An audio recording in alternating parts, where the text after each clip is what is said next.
The way people consume media has changed so much, and I know you've done some interesting things in changing the way you try to reach people. Can you tell us what you've learned and how far down that road you've gone? What we've learned is that, again, because we've gone from this place where technology was something that you feared to something that I fear being without, that how we're approaching our marketing is to show the use of the technology in everyday life, right? And in showing up in places on the web, on YouTube, in addition to kind of traditional commercials. So a couple examples. We partnered with Tim Kring, the creator of Heroes and the creator of Touch, and our advertising agency BBDO, to create a really great 5 webisodes called Daybreak. If you go to daybreak2012.com, you can watch the episodes if you haven't seen them. And instead of the kind of the traditional entertainment marketing approach where I'd put my product on the table and I'd pay for that placement, the technology is integrated into the storyline. So it's not an afterthought, it's an integral part of telling the story.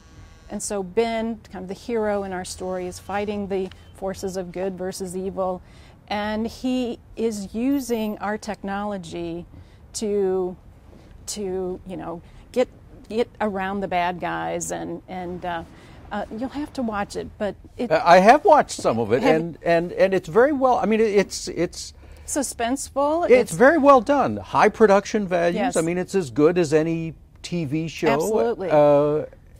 And it shows we talked about the Olympic commercials going from a world where it would take months to create an ad to 24 hours to create an ad.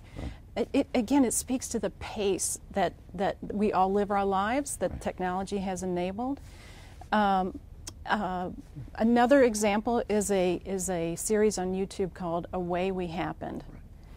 And A Way We Happened was born out of the insight that the target audience, which was Asian Americans, over-indexed in their use of social media. Right. So it only makes sense to meet people where they are, right?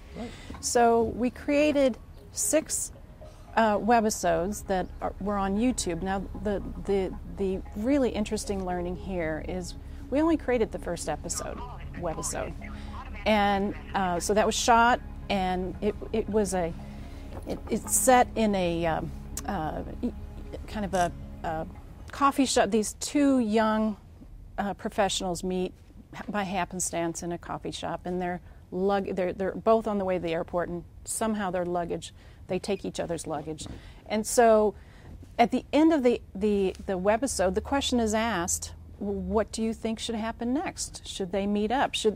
And so using Facebook, our viewers input ideas. They were voted on. The script for the next week was written that week, produced, shot, and put up on YouTube.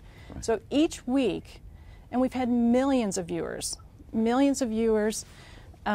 say, I want to be part of helping build this story. Here's what I think.